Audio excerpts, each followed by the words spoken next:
The back page of the Star is sunrise. This is after Heung-min Son scored twice last night for Spurs in their 4-0 win against Red Star after obviously being involved in that hard tackle at the weekend. And Walker saves day for City, so there it is. Manchester City's Kyle Walker wearing the goalkeeper's kit after coming on as a sub. 10-man Man City held 1-1 by Atalanta on a nightmare night, it says, ahead of Sunday's title showdown against Liverpool. So I haven't actually seen... It's always good to see an outfield player. Class, isn't it? It's great, isn't it? It's like back to school. I can't understand, though, why every time you get the ball, you're not just shooting from the halfway line. He hasn't a clue where... Did you see the match? No, I didn't. I didn't see the match either. I wonder if he made any saves. He made one save. The stats have him making more saves than the first two goalkeepers. It was, but I don't know what happened afterwards with the injury to Ederson and how bad it is. Yeah. If they were, some were saying it's precautionary for the weekend. Sunday, yeah, because if it's not, then suddenly, well, it's good news for Liverpool. Yeah. I have the Sun Sport. Pretty similar. Well done, my son. Son scoring a couple of goals, and Walker keeper capers. But a couple of interesting stories. Well, one interesting story really. Wenger Baywatch, that Bayern Munich might approach Arsene Wenger for a temporary role to the end of the season, and that would be interesting, wouldn't it? Yeah. I'd love to see it. I'd actually like to see it. I like Wenger. I'm not sure what you think. Yeah. I mean, look, he should have gone. He should have left like 5, 6 seasons, 7 seasons before he did, and then gone around. Have Arsenal improved since he's left? Are they actually better? They have not improved. They have absolutely not improved. They're just as bad as they were. So they're only 4 points. Bayern are only 4 points behind Borussia Mönchengladbach at the moment. 1 behind Dortmund. And they're in fourth, so it's a good situation to take over. They're in the Champions League knockout too, aren't they? Yeah. Yeah, so it'll be fun. They could play Tottenham as well if he takes over, so it'll be funny. Parrot on a kick. Oh, don't get that pun, do you? Maradona, is that it? Anyway, Stephen Kenny says he's happy for Troy Parrott to be Ernie's full of the seniors, but I'm sure Parrott will be happy because Kenny, concerned as FAI, crisis leaves under 21s, hopes up in the air, so they're going to take 3 flights to Armenia.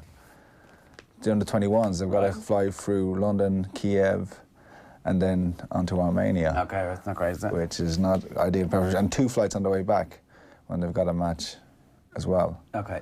So it's not great for them, and it's down to budgets or whatever, resources, FAI.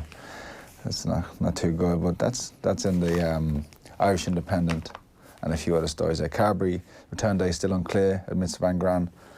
So they're not sure when Carberry's... They just don't want to put a date on it, they're hoping before Christmas. Okay, because they obviously rushed them to get fit for the World Cup, and ultimately Munster are going to end up paying a bit of a price for that, as of course is Joey Carberry. The Daily Mirror, Heung-min Sunrise.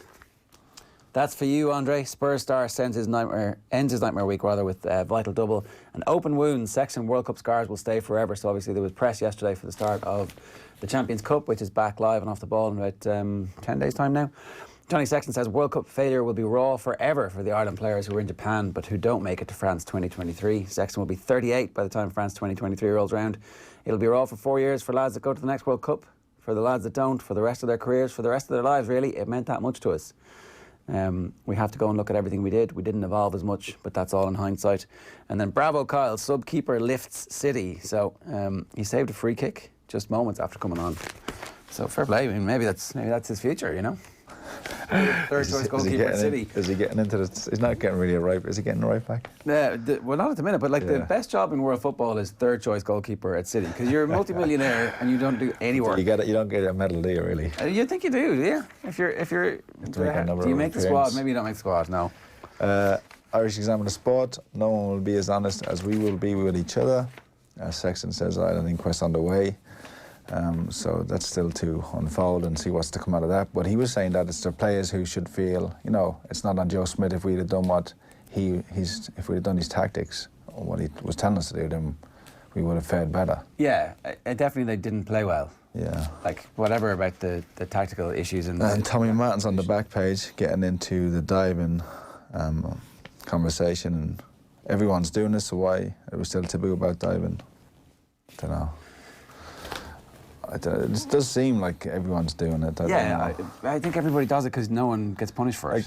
Did you see, I'm not sure, did you see Man United Bournemouth at the weekend? there was a challenge on Anthony Martial, and I'm not sure if VAR. I think it just kind of what's the word? Just kind of like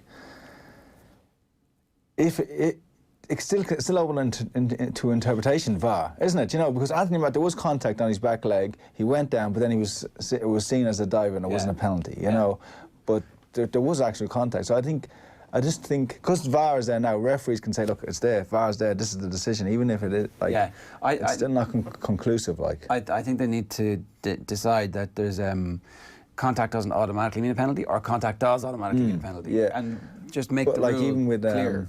Was it Dele Alli handball against Everton when it came in from across? It was Calvert-Lewin was going up, and it clearly hits his hands up here, and it took about 4 or 5 minutes for him to make a decision, but it was still not a penalty. But it could easily be a penalty because it hit his hand above his head. And they had always been being given for about an 18-month period. So it's just the inconsistencies that's causing everything, because there is so much open to interpretation. That's the glory of sport, is that you see something, I see something, and we've got a different opinion on the basis of it. And until they decide that in this circumstance, the automatic outcome has to be written down. I'm sure there's been an upturn, but there's been an increase in penalties being given since VAR's come in. I don't know, I haven't seen the stats, but I'm sure they would be. Certainly they're taking longer to award. Yeah. I got the Daily Mail here this morning, and the back page there is, "Don't blame Joe. Team didn't do what he asked of us," says Sexton. So Johnny Sexton is saying that it was on the players. You just think about the success he's had. He has the best win percentage by a country mile. He's changed the expectations of Irish rugby, of Irish supporters. He did it in Leinster and did it again. And if we'd done what he asked of us in the quarter-final, would we have won it? We'll never know, because we didn't do it.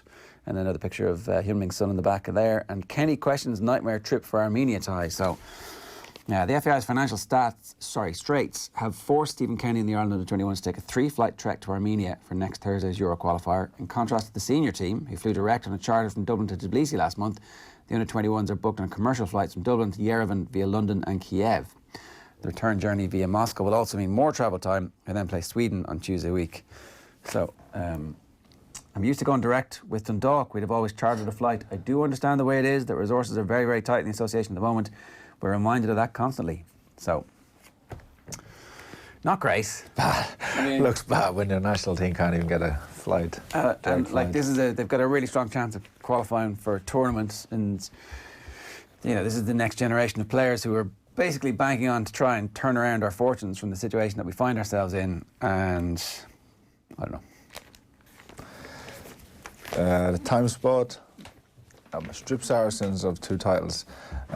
You probably know more about this than I do, being the rugby guy, but there was was the Champions Cup launch yesterday, and Saracens didn't turn up. So they've had 35 points deducted from them for what, financial doping, really, not salary cap. Essentially it is financial doping. Yeah, going along with salary cap. So that's going to bubble on, I think, isn't it? Yeah, so that's the owner of Exeter who says that they should be stripped of their 2 titles. Exeter would be the champions if Saracens were stripped of their titles, or else maybe nobody's champions, because we have to wait and see and make sure that everybody else was above board as well. Don't throw stones if you live in a glass house, kind of thing. Well, what Saracens were doing was setting up a company. So the owner of Saracens would set up a company with one of the players, and they would generate income through that. Now, that company might not necessarily be a very busy company. There might just be money going into it. So who knows if there was actually any actual business being done through the company. And this is clearly a breach of salary cap. In America, if you breach the salary cap, you lose draft picks and you get fines. And it's like, I don't know if a team has ever won a Super Bowl and subsequently been found, did they get stripped of it? But the punishment has to fit the crime. If you're able to buy the best players and pay them more money, you're going to be the best team. So that's why you win. It's fairly straightforward. Yeah. It's like a giant dose of EPO for the whole club over the course of a season. Of course you're going to win. So I have, in terms of Europe, I don't know if there's no salary cap in Europe, so it doesn't really apply. I don't know if the national unions or something would be stepping in, but absolutely they should be stripped of their titles. Yeah. Chris Robshaw said it's cheating. It's cheating.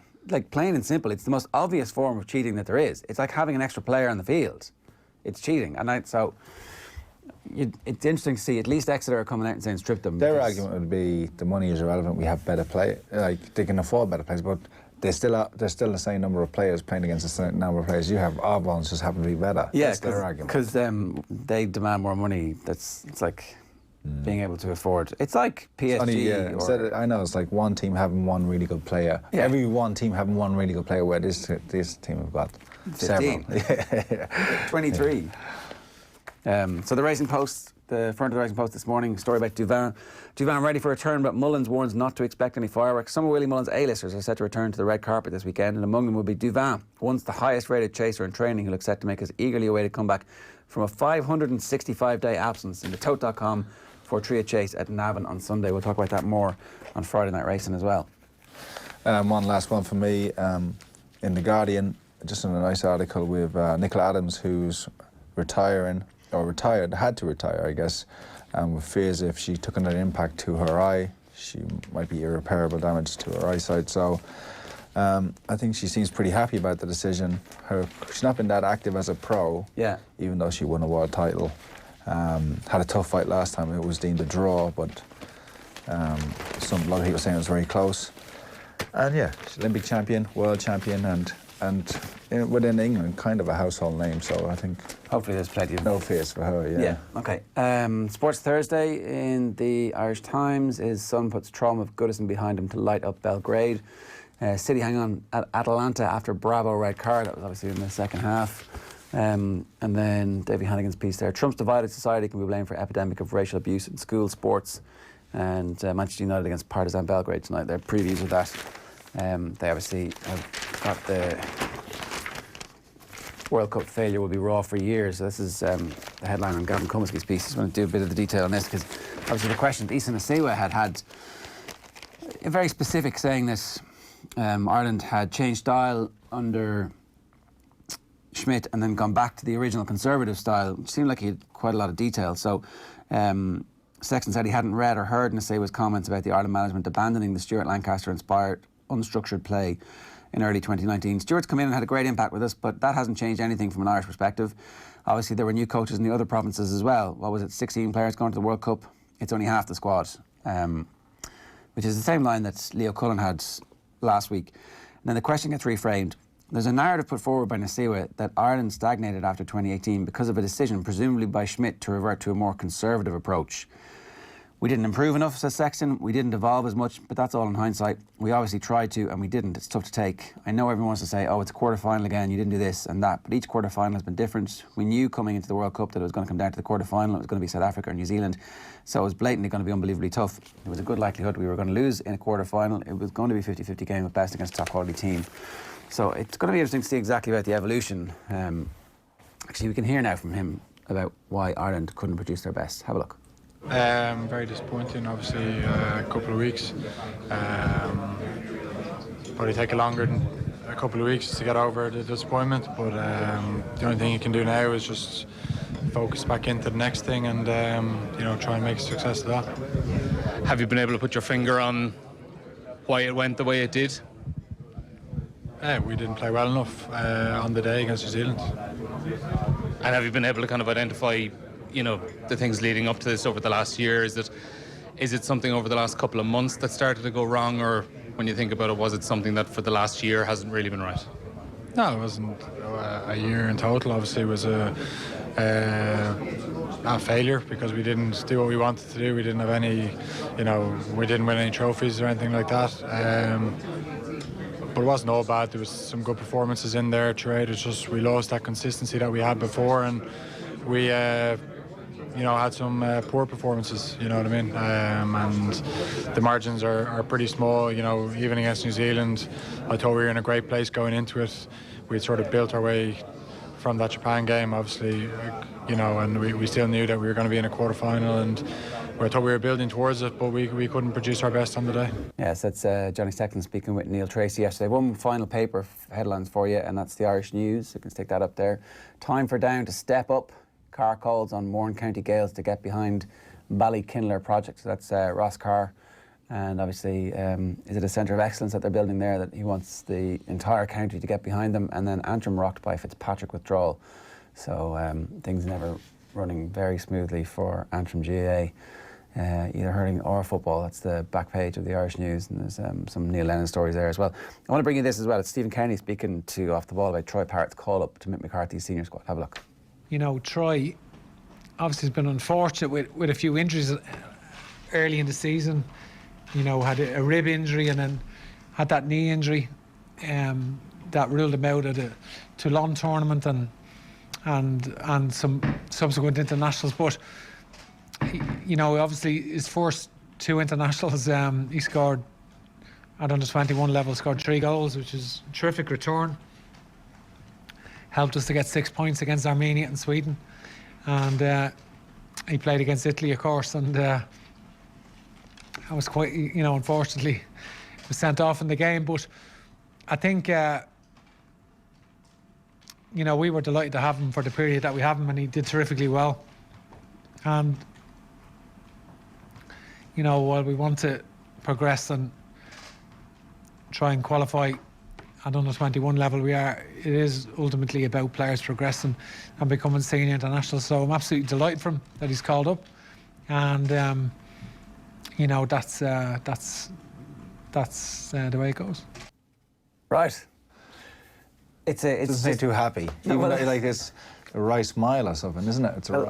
It's a funny scenario. Ultimately, when you think about it, that Mick McCarthy is leaving, and he's taking the job, and does this mean Troy Parrott's going to get some game time for the seniors? It has to, doesn't it? Well, if it doesn't look very good, does it? Yeah, so, like, got to put him in the team now. Got to at least throw him in off the bench, because otherwise you're just ruining our chances of qualifying for the under-21s. Yeah, like he was smiling, but his words didn't match the expression on his face. He must be disappointed, because it's like a huge... Yeah. As he said, the impact he's had there, you know, 3 goals in his first 2 matches, and now they're without that, and they still have to qualify, you know. But those 3 flights, I'm sure Troy Parrott is not worried about it. Look, it's great that he's in the senior team, right? Yeah. And if he's ready for that, and if you're going to use him, absolutely, as opposed to like just bringing him in. Well, he has to use him, because it will look bad, and it will be obviously hugely detrimental to Stephen Kenny and the under-21s if he doesn't start him. Or not start him, but at least give him 25 minutes, 30 minutes. He has to play now. Yeah. Otherwise it's just a complete waste of our resources. It's like a bad management of... He's got real, like, I've met Stephen Kenny a few times in his sound, like, but he's got some real mannerisms. Like, you could see, like, Rich Darkuva doing a great job on him, couldn't you? You know, the pauses. How do you feel about all that? Yeah, great. Happy days. You like it, yeah. Obviously, the 2 impressions of myself and Owen, I mean, the Owen one kind of overshadowed everything. It was I think so, yes. Yeah. There was one point where he says, 16, yeah, I can count. Did you see that? It just threw it in, I can count. I was cracking up laughing at it. Apparently there's a new one. There's another one coming, I can't wait. On this show this morning. Oh, class, okay, great. I haven't seen that one yet. Okay, the new Galway manager, Pádraig Joyce, was also on Off the Ball last night talking to Joe. It's worth digging out in our podcast or over on youtube.com/Off the Ball. Here he's talking about his early critics. Look, I've got some untoward indirected at me indirectly since I started, but it's water looks back to me like I'm thick-skinned. I don't care. I know where I'm going. I know what I want to do, and what people think doesn't bother me, to be honest. So you've had some already, have you? Look, you've had some, yeah. I've got some about being not the right man for the job, being inexperienced, all that sort of stuff. But I don't mind that. People are entitled to say what they want, and just because they say something I don't like doesn't mean I'm not going to talk to them, you know. Yeah. So you have that inner belief. Sod them, I know I'm the right man. Yeah. Where does that criticism? How does that come, by the way? Is that on kind of local press, or are you just a bit of hearsay, or? You'd hear it being said, and you'd read it in certain quarters that you'd probably be checking out, like, but look, it doesn't bother me too much, to be honest now. Yeah. It isn't mad that people are like critical of managers before they've even started. Particularly Pádraig Joyce is like, I know, just come out of the under-20 system, like has had the perfect pathway. Like County Board have clearly said this guy in the future is going to be somebody who wants it, and look, we have somebody who's ready to take it, and he's got a very, very experienced backroom team. Like John Divley has been heavily involved at colleges level and totally understands exactly what the talent pool is like of the best young players in the country and the different styles of play that happen. Like, these lads know what they're doing, and they definitely haven't gone into that job with anything other than a full understanding of exactly what the difficulties that the Galway County Board are facing are. Because, he was talking about the interview process last night, but really the Galway County Board needed Pádraig Joyce. They needed someone of his credibility to come in and say, yeah, I will take this job on, even though I understand that it's a very difficult scenario that's been left. Because if you remember when the previous manager left, his going away statement was printed on the Galway County Board's website, but they took out the paragraph where he said about the resources being an issue, and then somebody noticed this and complained and they put it back in. So they're obviously hugely sensitive to the fact that that's a county board that hasn't been run very well, and they need someone who is a hero in Galway like Pádraig Joyce to step forward and say, yeah, I'm going to do this. But as far as I know, Pádraig Joyce definitely went in with I understand exactly what the scenario is here, lads, and you better back me. So yeah. And I wish him all the best. It should always be judged on your results, I guess. Yeah, and if he hasn't even had a chance to do that yet. Exactly, yeah. But he's saying all the right things, and wish him and his backroom team all the best of luck. I just want to read you this. We want to remind you that there's an online auction taking place this week for the Manus Kelly Trust. This trust was set up after Manus's death at the Donegal International Rally during the summer to help support his wife and 5 young kids. Up for auction is a test drive with a World Rally Championship driver, including flights and accommodation. You can bid on All Ireland tickets for next year. There's a brilliant joint training session with Conor McManus and Michael Murphy. And they can do a presentation for you if you'd prefer that, but I imagine the joint training session would be fairly sensational for any young GAA team, or indeed any senior club team. And there's much more besides. Go to manuskellytribute.ie and click on the auction tab for more details, and also on the website there's a link for donations, and any small contribution is obviously greatly appreciated.